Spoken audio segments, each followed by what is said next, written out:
नमस्कार. तुम्हा सर्वांचे आपल्या ह्या जीवन साधना यूट्यूब चॅनलवर मी पुन्हा स्वागत करतो. मागील व्हिडिओमध्ये मी तुम्हाला रहाटी कशी उभी करायची, त्याच्यानंतर बांधलेले कुळदैवत ग्रामदैवत कसे सोडवायचे त्याबद्दल मार्गदर्शनाला सुरुवात केली होती.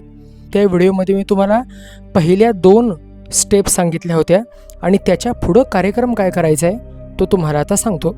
बघा, मागच्या व्हिडिओमध्ये जेव्हा मी तुम्हाला पहिली स्टेप सांगितली की तुमच्या ग्रामदेवतेला जाऊन कौल लावा आणि त्याच्यानंतर तिची ओटी भरा, बरोबर.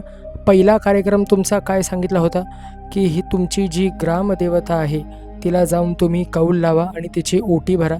ओके, आता कौल लावला, ओटी भरली की त्याच्यानंतर तुम्ही पुन्हा एकदा गुणाचा उजवा कौल घ्यायचा आहे.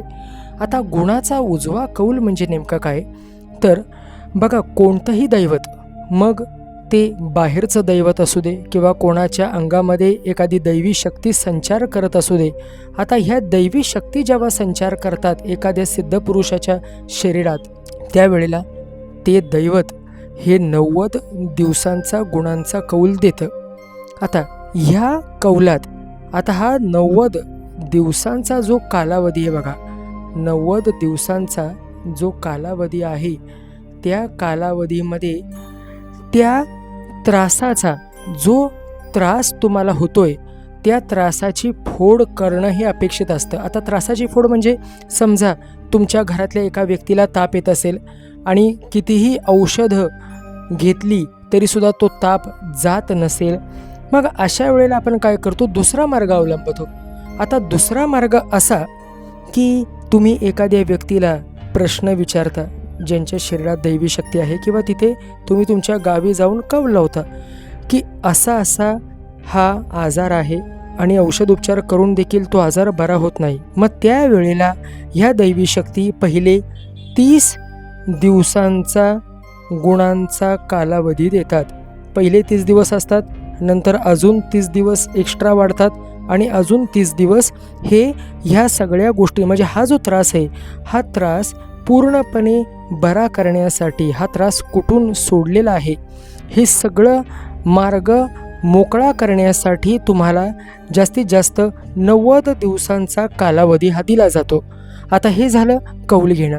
बघा, मागच्या व्हिडिओमध्ये एकदम साधी सोपी प्रक्रिया आहे. कार्यक्रम करताना तुम्हाला विचार करून हे सगळं कार्यक्रम करायचं आहेत. पहिलं म्हणजे तुमच्या ग्रामदेवतेला कौल घेणं, त्याच्यानंतर तिची ओटी भरणं, त्याच्यानंतर तुम्ही तुमच्या कुळदेवतेला जाणं, पाव किलो गूळ, शेंगदाणं आणि खोबरं हे तुम्हाला तिथं त्यांच्या गादीला लावायचे आहेत.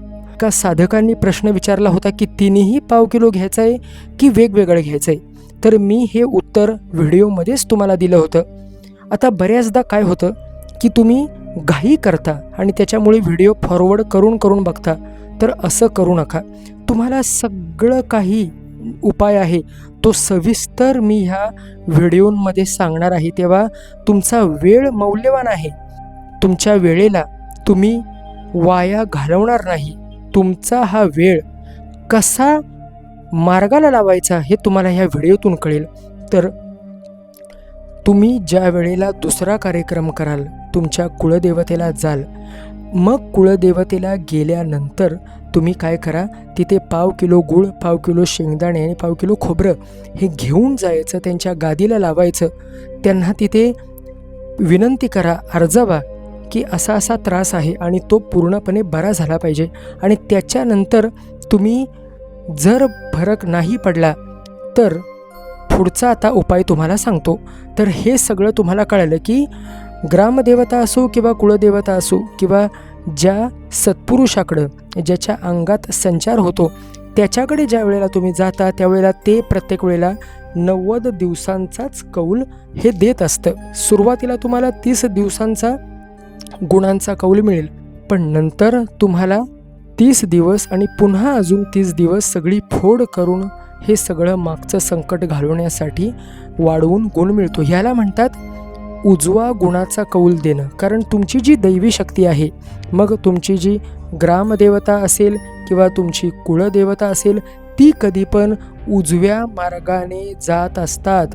जे मागच्या व्हिडिओमध्ये मी तुम्हाला सांगितलं ते लक्षात घ्या.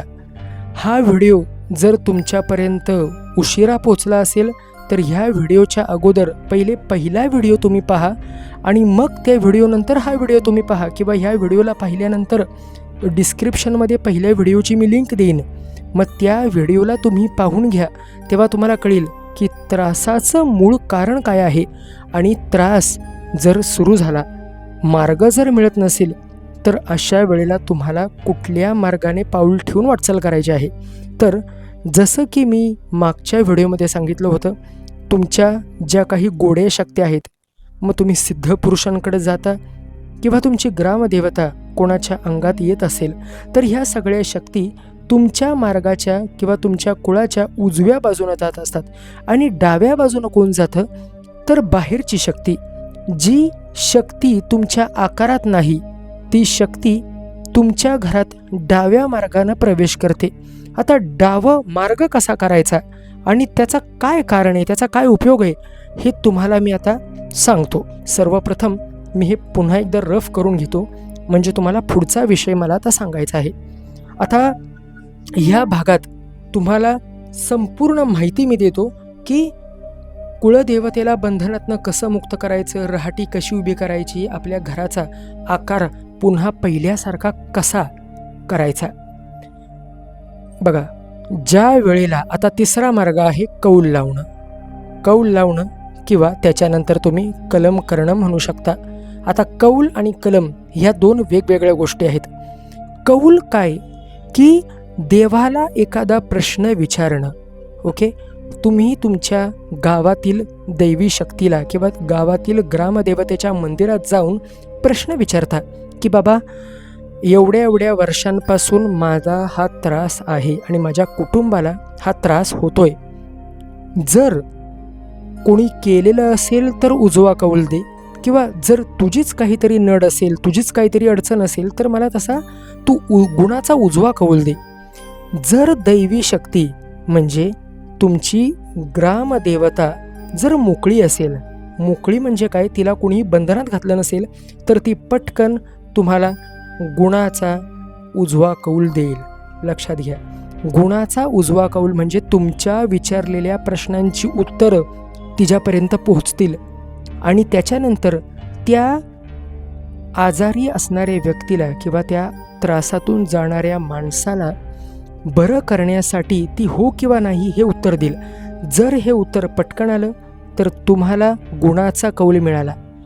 काही वेळेला काय होतं बघा, कुळदेवतेला ग्रामदेवतेला बांधणं शक्य नाही, पण मी असंही म्हणतो की बांधलेले असल्यास कसं सोडावं किंवा बांधलेले असल्यास कसे सोडवायचे.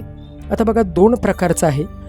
ज्या वेळेला तुमच्या ग्रामदेवतेची किंवा कुळदेवतेची शक्ती ही खूप मोठी असेल, जर ती उग्र शक्तीचे स्वामी असतील, तर अशा वेळेला त्यांना बंधनात बांधण्यापेक्षा तुमच्या कुटुंबाला किंवा तुमच्या आकाराला ते अनैसर्गिक शक्तींनी पूर्ण वेढतात. आणि मग ज्या वेळेला ही अनैसर्गिक शक्ती तुमच्यावर आक्रमण करते, अशा वेळेला हे कुळदैवत, हे ग्रामदैवत तुमच्यापर्यंत पोहोचू शकत नाहीत.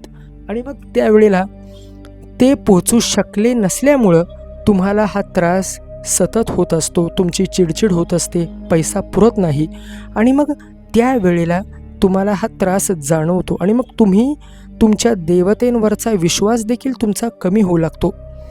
मग हे झाला पहिला भाग. आता दुसरा भाग असा की काही वेळेस कोणतीही एखादी अनैसर्गिक शक्ती त्यांच्या पहारेकऱ्यांवर, बघा तुम्हाला विषय मी समजावून सांगतो. आता लक्षात घ्या, हे तुमचं गाव आहे, बरोबर.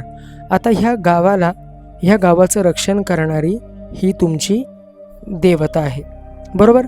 आता ह्या देवतेचे समजा 2 सेवक असतील, सेवक म्हणजे पहारेकरी असतील. ओके, आता काय होतं की हा जो तांत्रिक असतो तो काय करतो, हा तांत्रिक त्याच्या अनैसर्गिक शक्तीने किंवा त्याच्या ज्या काळी विद्या आहे त्या काळ्या विद्येने ह्या सेवकांना त्रास देतो. मग आता हे जे पहारेकरी आहेत, हे जे सेवक आहेत, ह्या सेवकांना त्रास झाल्यानंतर ही जी देवता आहे ती देवतासुद्धा ऑटोमॅटिकली तुमच्यावर चिडते. कारण ह्या देवतेचं एकच काम असतं की माझ्या एरियामध्ये राहणाऱ्या सगळ्या माणसांचं रक्षण करणं, त्यांना सगळ्या त्रासापासून बाहेर काढणं. पण ज्या वेळेला एखादा तांत्रिक किंवा कोणी एखादा विरोधक, वाईट माणूस ज्या वेळेला त्या देवतेच्या सेवकांना त्रास देतो किंवा त्यांचे जे पितर असतील, त्यांचे जे स्वतःचे चेडे असतात, जेव्हा त्यांना त्रास देतो, मग अशा वेळेला ह्या दैवी शक्तीसुद्धा तुमच्यावर चिडतात. आता ही जी अशी विद्या सोडण्याची जी प्रक्रिया आहे त्याला म्हणतात उलटं देवांना घालणे किंवा देवांना बंधनात अडकवणे. आता बंधनात अडकवणं म्हणजे काय की जोपर्यंत हे सेवक मोकळे होत नाहीत तोपर्यंत दैवतसुद्धा तुमचं रक्षण करू शकत नाहीत. मग ह्याचा तिसरा प्रकार हा पण असतो की पितरं उठवणे. पितरं म्हणजे जे आपले स्वर्गवासी झालेले पितर आहेत त्यांना देखील त्रास दिला जातो. आणि मग अशा वेळेला जर ते पितर तुमच्या मागे उलटे सोडले किंवा ह्या ग्रामदेवतेच्या मागे जर सोडले तर त्यावेळेला तुमची ग्रामदेवता किंवा तुमची जी कुळदेवता असेल ती तुम्हाला सहसा मदत करत नाही. आणि ह्यालाच म्हणतात ग्रामदेवतेला किंवा कुळदेवतेला बंधनात घालणे. आता हे बंधन सोडण्यासाठीचा सुद्धा खूप मोठा कार्यक्रम असतो. आता हे बंधन जर काढायचं असेल तर त्यासाठी तुम्हाला तुमच्या ग्रामदेवतेला सगळं मानपान देऊन शांत करावं लागतं. बरं, शांत करण्यासाठी ह्या ज्या ग्रामदेवता आहेत ह्या स्वतःहून राजी होत नाहीत. कारण एकतर ह्या दैवी शक्ती त्या त्रास सहन करणाऱ्या व्यक्तीवर चिडलेल्या असतात. बघा, ते तुमच्याकडे बघायला येत नाहीत की त्यांच्या मागे कोणी काय सोडले किंवा पितरं काय सोडलेले आहेत. पण इथं प्रॉब्लेम काय होतो की तुमची ग्रामदेवता आहे ती ग्रामदेवता तुमचं रक्षण करू शकत नाही. कारण तिचे जे सेवक आहेत ते सेवक आणि त्यांच्या मागे बऱ्याच गोष्टी लावलेल्या असतात आणि हे करता येतं. मग अशा वेळेला जर तुम्हाला त्रासातनं बाहेर पडायचं असेल तर अशा वेळेला तुम्हाला ग्रामदेवतेला कौल लावून परत माफी मागावी लागते आणि तिथे कबूल करावं लागतं की माझ्यामुळं किंवा माझ्या विरोधकांमुळं जो काही तुम्हाला त्रास होतो किंवा तुमचे पहारेकरी तुमचे सेवक आहेत त्यांना जर काही त्रास होत असेल तर त्यातनं आता तुम्हीच मोकळा मार्ग काढून द्या. त्यासाठी काय करू हे तुम्ही सांगा. आता जेव्हा आपण फोड करण्यासंदर्भात प्रश्न विचारतो म्हणजे काय, कौल लावत असताना जर त्या ग्रामदेवतेनं सांगितलं की त्या व्यक्तीमुळंच मला त्रास होतोय तर असं समजा की तुमची ग्रामदेवता किंवा तुमची कुळदेवता तुमच्यासोबत नाही, ती तुमच्यावर रागावलेली आहे, चिडलेली आहे.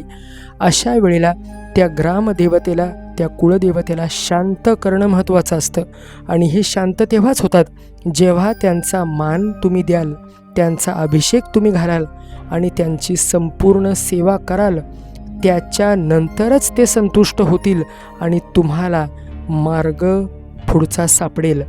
आता मार्ग सापडण्यासाठी तुम्ही पहिले त्यांची माफी मागणं, त्याच्यानंतर जो काही त्रास होतोय त्या त्रासातून अडचणीतून बाहेर निघण्यासाठी त्याची फोड करणं आवश्यक असतं. फोड म्हणजे हा त्रास कोणी केला आहे, हे देव कोणी घातलेले आहेत किंवा हे बंधन कोणी घातलं आहे, किंवा जर हे थांबवायचं असेल तर तुम्हाला आम्ही काय द्यावं.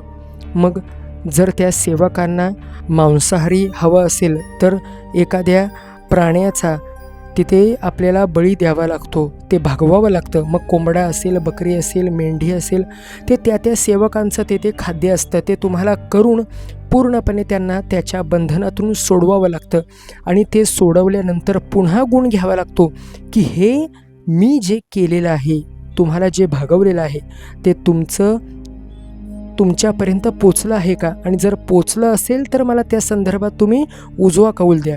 मग उजवा कौल जेव्हा लागेल, म्हणजे समजा आता हे माझं एक शिळा आहे, सपोज हा माझा कौल घेण्याचा दगड आहे, ही वस्तू आहे. आता इथे काय होतं, गहू किंवा तांदूळ हे काय करतात आणि त्याच्यानंतर इथे ह्या वस्तूला असे चिकटवतात. मग ज्या वेळेला तुमचा प्रश्न देवाने ऐकला आणि देवाने त्वरित उत्तर दिलं तर ही ते गहू किंवा तांदूळ जी वस्तू लावलेली ती पटकन खाली पडते. आणि जर ही इथून चिकटवलेली खाली पडलीच नाही तर समजायचं अजूनही देव तुमच्या प्रश्नाला उत्तर देत नाही. मग त्यावेळेला तुम्ही फोड करण्यासंदर्भात त्यांना विचारू शकता. आणि मग फोड केल्यानंतर तुम्हाला काय हवं आहे, काय नको आहे ते आपणच तिथे विचारावं लागतं. की तुम्हाला बकऱ्याचा मान दिला तर तुम्ही मान्य कराल का, तुम्हाला कोंबडा दिला तर मान्य कराल का, किंवा ज्या ज्या ठिकाणचं जे जे असेल. आता समजा तुम्हाला पुरणपोळीचा नैवेद्य दिला तर तुम्ही मान्य कराल का. कारण ग्रामदेवता, कुळदेवता हे शाकाहारी आहेत, त्यांना सगळं गोडाचंच लागतं. पण त्यांचे सेवक पहारेकरी आहेत, त्यांना मांसाहारी लागतं. त्यामुळे त्यांना मांसाहारच नैवेद्य म्हणून आपल्याला द्यावा लागतो. हा विषय तुम्हाला समजला असेल तर आता आपण पुढं जाऊ. आता त्याच्यानंतर बघा 3 थळ पुरवणे. आता पुढचा मार्ग तुम्हाला मी सांगतो, हा झाला 3रा मार्ग. आता 4था कार्यक्रम करायचा आहे थळ पुरवणे. आता थळ पुरवणे म्हणजे काय बघा. आता सपोज तुमचं गाव आहे, हे पहिलं गाव तुमचं झालं, बरोबर. तुमच्या गावाची ही एक ग्रामदेवता आहे, राईट. ही ग्रामदेवी आहे किंवा ग्रामदैवत असेल. आता तुमच्या शेजारी बी नावाचं गाव आहे, ओके. तिथे सुद्धा त्यांची एक ग्रामदेवी असेल. त्याच्यानंतर तुमच्या अजून पुढे 3रं गाव आहे, सी नावाचं गाव आहे, तिथे सुद्धा त्यांची ग्रामदेवी असेल, ओके. आता तुम्ही तुमच्या ग्रामदेवतेला जो प्रश्न विचारताय त्या प्रश्नाचं उत्तर जे येत असेल की ह्या व्यक्तीचा त्रास होतोय किंवा त्या ग्रामदेवतेला जर बंधनात घातलं असेल तर हे सेम उत्तर ह्या दुसऱ्या गावाकडे पण दैवी शक्तीला मिळायला पाहिजे आणि 3ऱ्या गावातली जी ग्रामदेवता आहे तिला पण मिळायला पाहिजे. किंवा 3 पैकी कमीत कमी 2 उत्तरं तरी सारखी असली पाहिजेत. ही 2 उत्तरं सारखी असतील, हे सारखं नसेल तर अशा वेळेला तुम्ही थळ पुरविणे म्हणता. मग ह्या देवस्थानांना जाऊन त्या प्रश्नाचं उत्तर सारखं येतंय की वेगवेगळं येतंय ह्याची तुम्हाला पडताळणी करावी लागते. आणि ही पडताळणी जर व्यवस्थित झाली तरच तुमचं ग्रामदैवत जागृत आहे आणि तुमच्या प्रश्नाचं उत्तर बरोबर आहे असं तुम्ही समजून जा. ह्याला म्हणतात थळ पुरवणे. आता हे झालं तुमचं थळ पुरवण्यासंदर्भात. तर तुम्ही ज्या गावी राहत असाल, बघा तुमचं गाव आता कुठलं असेल ते मला ज्ञात नाही, पण तुम्ही ज्या गावी राहत असाल त्या गावी जा आणि तिथल्या सगळ्या माणसांबरोबर तुम्ही चर्चा करा. त्यांना विचारा की आपल्या एका भावकीतली ग्रामदेवता कुठली आहे किंवा तुमच्या गावाची ग्रामदेवता कुठली आहे.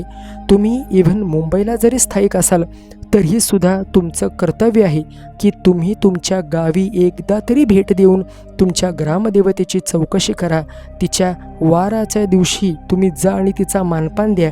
आणि जर तुमचा त्रास खूपच मोठा असेल तर अशा वेळेला ह्या 3 वेगवेगळ्या गावांच्या देवस्थानांना जा आणि तिथे एकच प्रश्न विचारून उत्तरं सारखी येत आहेत की वेगवेगळे येत आहेत हे तुम्हाला पडताळायचं आहे. आणि हे क्रॉस चेक करणं ह्यालाच थळ पुरविणे म्हणतात, ह्यालाच देवस्थानाचा कौल घेणं किंवा थळ पुरवणं म्हणतात. तर हा विषयसुद्धा मी तुमच्या समोर आता क्लिअर केलेला आहे. अडचणीचा जर काही विषय असेल, काही समजलं नसेल तर व्हिडिओ तुम्ही सुरुवातीपासून पुन्हा पहा. कारण ही माहिती पुन्हा पुन्हा देणं म्हणजे खूप मोठं वेळखाऊपणाचं लक्षण आहे.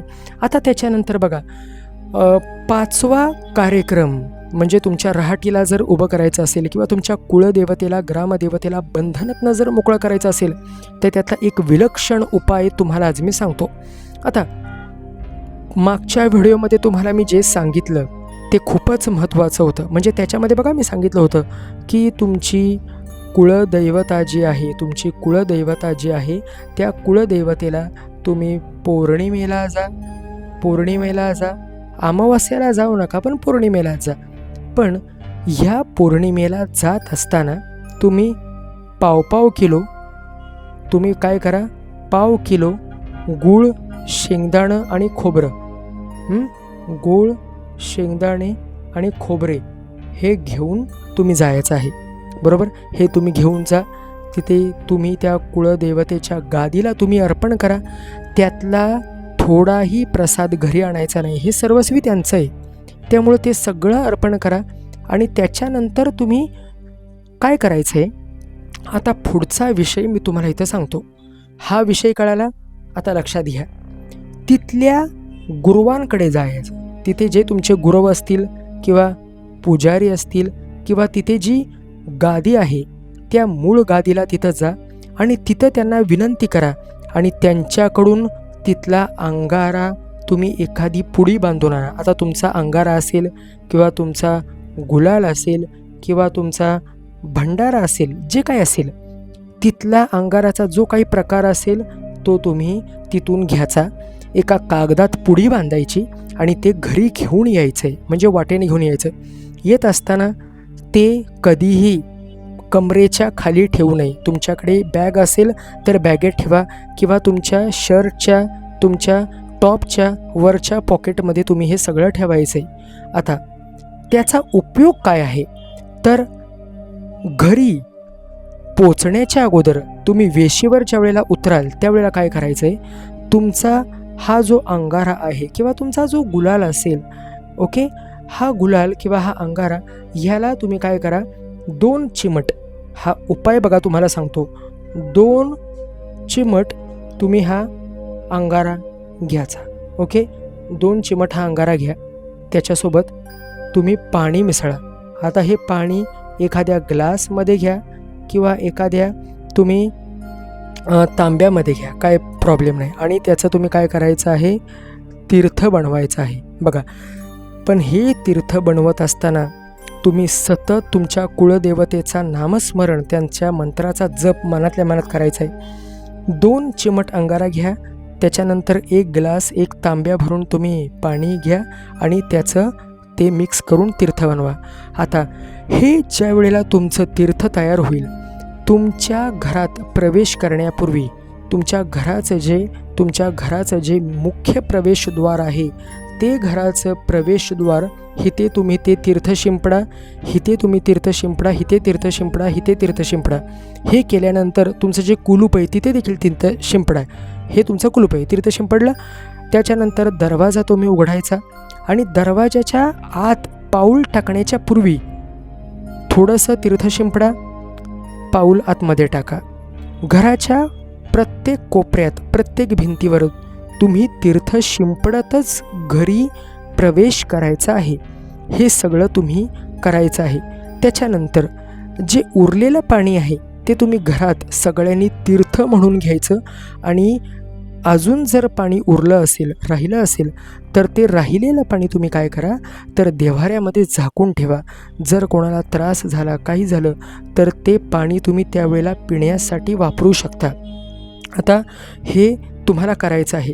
मग हे केल्यानंतर पण तुमच्या घरात पाळणूक असायला हवी. म्हणजे जर कोणाला 4 दिवस हात लावायचा नसेल तर अशा वेळेला तुम्ही 5 ते 6 दिवस तरी त्या देवघरातील देवतांना पुसता कामा नये. तुम्ही त्या देवतांना एखादं ॲडजस्ट करून त्यांना झाकून ठेवा. तुमची सावली त्या देवघरातील देवांपर्यंत लागली नाही पाहिजे. अशा पद्धतीनं तुम्हाला ॲडजस्टमेंट करायचं आहे. म्हणजे जर महिन्यातले 4 दिवस तुमचा देवारा बंद असेल तर त्या 4 दिवसात तुमची सावली देखील तिथं पडता कामा नये. हे महत्त्वाचं आहे. मग तसं जर पाळत असाल तर हा उपाय केल्यानंतर तुम्हाला फरक पडायला सुरुवात होईल. म्हणजे घरात जर कोणी प्रेतबाधा सोडली असेल किंवा करणी मागं लावली असेल, काही सोडलं असेल तर ते सगळं निघून जायला सुरुवात होईल. हा झाला उपाय 1. आता पुढचा कार्यक्रम तुम्हाला सांगतो. आता पुढचा कार्यक्रम काय आहे तर बघा, कुळदेवतेवर विश्वास ठेवून तुम्ही जर केलं तर तुम्हाला फरक हा पडणार.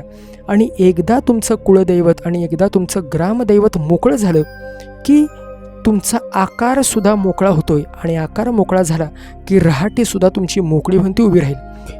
आकार जो मी मागच्या व्हिडिओमध्ये तुम्हाला सांगितला, आता आकारात ज्या वेळेला त्रास व्हायला सुरुवात होतो किंवा ह्या अदृश्य शक्ती ज्या वेळेला तुमचं रक्षण करण्यास असमर्थ ठरतात, त्याचं कारण काय आहे की ज्या वेळेला एखादी व्यक्ती, आता हे तुम्ही आहात, ही तुमची पत्नी आहे आणि ही तुमची 2 छान पिल्लं आहेत. तर मग आता लक्षात घ्या,